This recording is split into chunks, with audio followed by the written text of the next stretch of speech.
अॼु अल्लाह जे फज़लो करम सां असां सभु हिते जमा आहियूं। हीउ मौक़ो तक़रीर जो कोन्हे को मुख़्तसर ॻाल्हि यादि कंदासूं।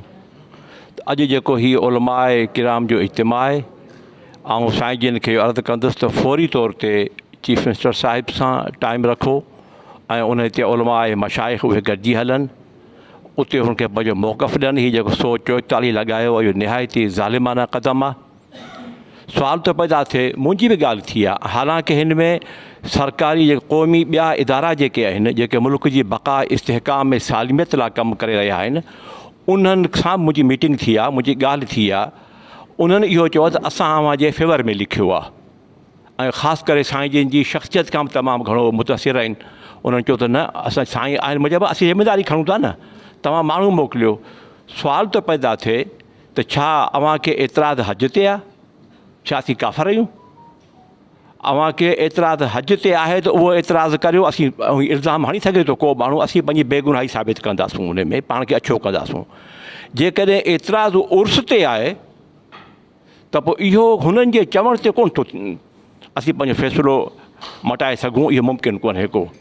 सो वज़ीर आला साहिब सां टाइम रखो फौरी तौर ते, हुन सां उलमा जो नुमाइंदा हिकिड़ो डेलीगेशन सो वञी मिले ऐं उहे वञी उते मिली ऐं उते पंहिंजो मौक़फ़ बयानु कनि। 144 ज़िलई इंतिज़ामिया 7 ॾींहंनि जो लिखियो, कमिश्नर साहिबु वरी उनखे 3 ॾींहं जो इज़ाफ़ो कयो।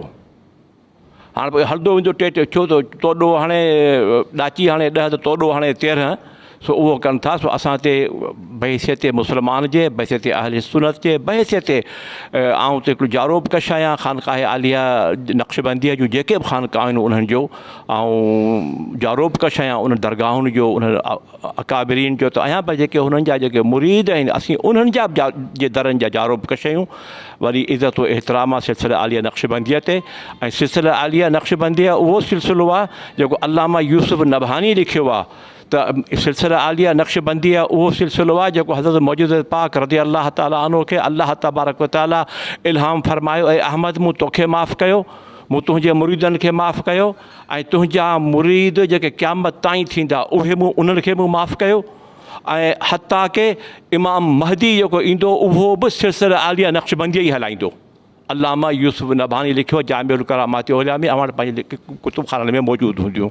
सो मुंहिंजो मक़सदु फ़क़ति चवण जो इहो आहे त इहे क़ौमी इदारनि जूं जेके रिपोर्टूं आहिनि उन रिपोर्टुनि ते अमल कयो वञे। उहे इंसाफ़ ते मबनी आहिनि, बिल्कुलु इंसाफ़ ते मबनी आहिनि उहे, ऐं हक़ ते मबनी आहिनि। ऐं असां चाहियूं था त 144 जो कलम हटायो वञे, फौरी तौर ते हटायो वञे। ऐं हीअ सिलसिला आलिया नक्शबंदी असांजे त कई हिसाब सां, हिकु त असांजे मथां बहसियत मुस्लमान जे, बहसियत सुन्नी जे, बहसियत सिलसिला आलिया नक्शबंदीअ जे, सो असां तमामु घणो जेको सो इन ते करणु चाहियूं था।